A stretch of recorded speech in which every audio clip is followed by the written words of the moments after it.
Labyrinth. It's a hard word to spell. It's also a movie from the 1980s that I rewatched recently and enjoyed so much that I'm going to do a review of it.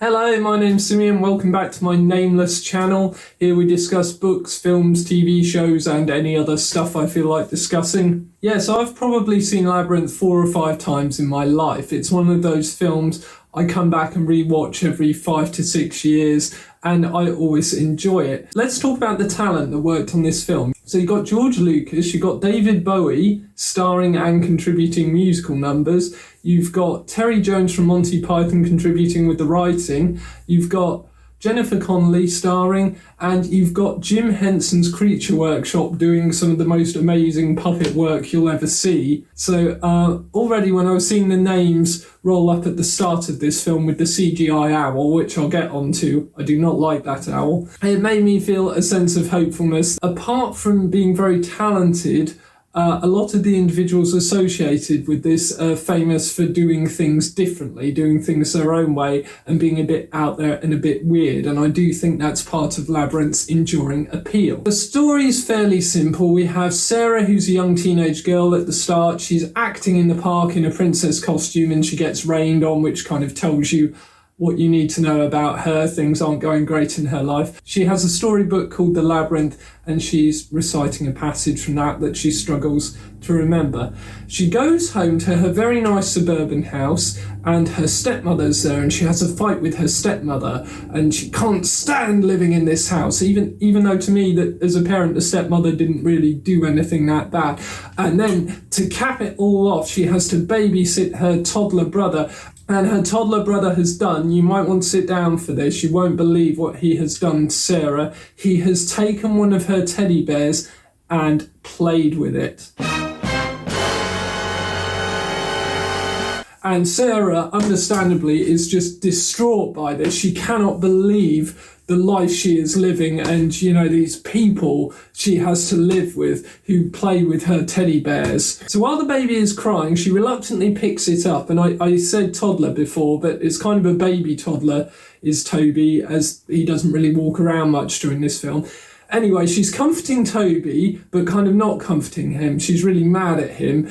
My wife and I were watching this and we were like, wow, this baby is actually upset. I don't know if we'd be comfortable with our child doing this. But Sarah is so angry while she's comforting the crying Toby that she makes a wish, an accidental wish, granted, but it's still pretty harsh. I mean, I know this is the 80s and films were a bit harsher then, but still, she wishes that the goblins would come and take Toby away, which then happens. The Goblin King, who is David Bowie, shows up and the baby's taken away, and Sarah's given 13 hours to solve the labyrinth and get him back. And this is where we come into the first of what we might call problems. I don't believe there are any problems with this film, but if you wanted to be nitpicky, you could say that the story is a bit thin. You have 13 hours to solve my labyrinth. Okay, why 13 hours? Because 13 is the weirdest number, and then you'll give my baby brother back. What happens if I don't solve the labyrinth in 13 hours? He'll turn into a goblin.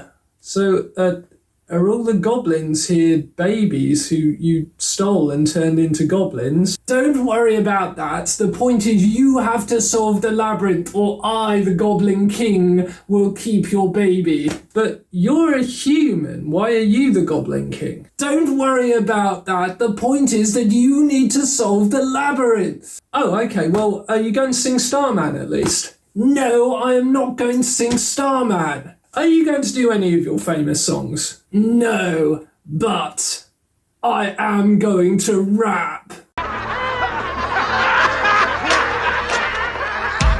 You remind me of the babe. What babe? Babe with the power. What power? Power of voodoo. Voodoo? You do. They're what? Remind me of the babe.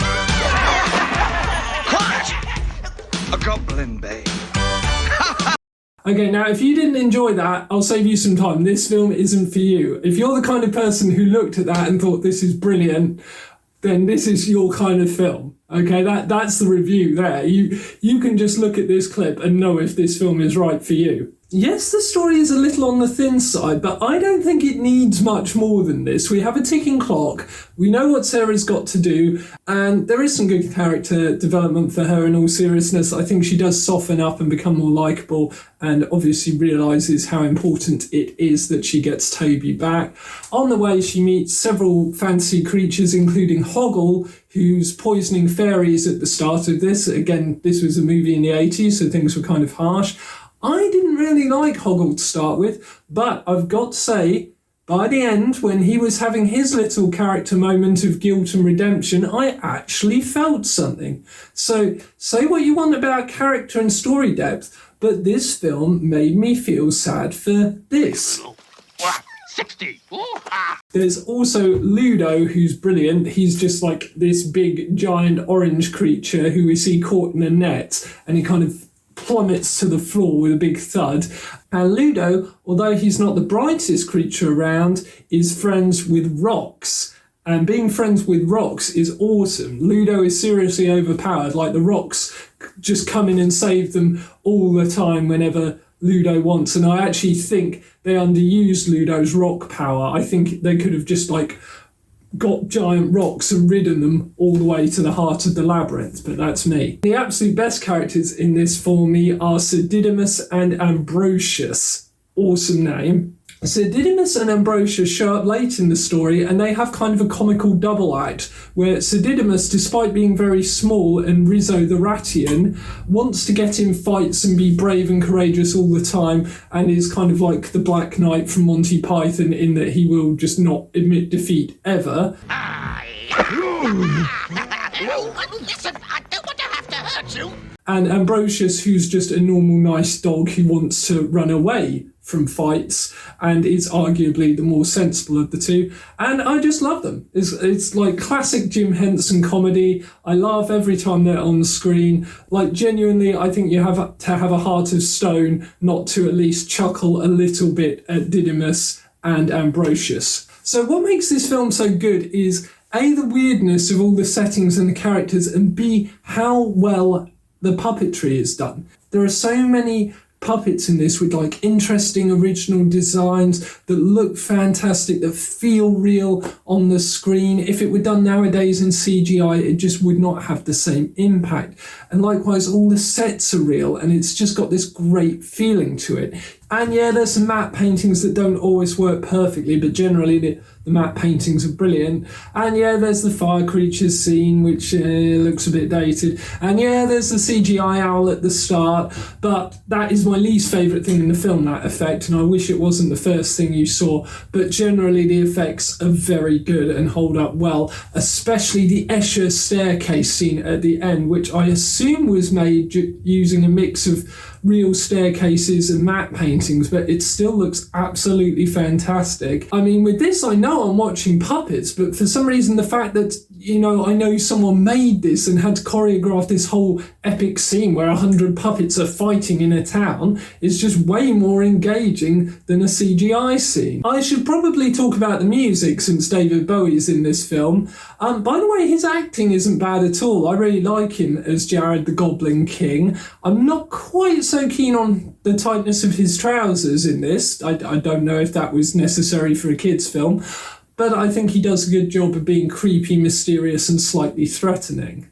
Now, these musical numbers are not Bowie's greatest hits, as I mentioned earlier, but when you put David Bowie on a song that's kind of okay, it becomes good. He lifts it up with his performance and his vocals and his sick rhymes. So I really enjoyed the musical numbers in this, and I thought it added to the kind of wonder and fantasy of the film. So nitpicks. Now, I think this is the kind of film that is not going to appeal to everyone. If you like puppets and silliness and fantasy and David Bowie rapping, you will like this film. And if you're not that kind of person, then we can't be friends. Regardless, I'm going to try and nitpick this film and find some problems, which does hurt me personally. I don't like doing this with this film, but I found two things that I think are very nitpick worthy. The first one is when Sarah meets two playing cards and she's given a logic problem about which door to go through. One of the playing cards is lying and one's telling the truth, that old one. And she thinks she solved it and she cries out, "Yes, I did it. I couldn't do it before."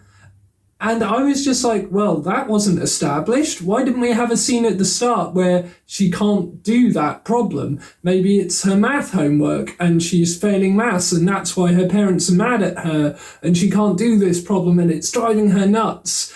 I don't know, something. I feel like a scene was cut there. And the second problem is the baby. Okay, Toby the toddler is always crying in this film, and my wife and I felt bad for him every single time he was on screen, to the point that we actually Googled what became of him. And I was really, really happy we did, because it turns out he's in movies and he's a puppeteer. So he loved Labyrinth, despite all the crying, and it actually gave him a direction in life. Anyway, this film's been around for years. It has enduring appeal. I think it's not a masterpiece. I would love to say it's a masterpiece. You could perhaps call it a masterpiece of weirdness. That said, I really enjoy Labyrinth and I would watch it again. And if you disagree with me, you are welcome to tell me in the comments, but I will disagree with you, sir.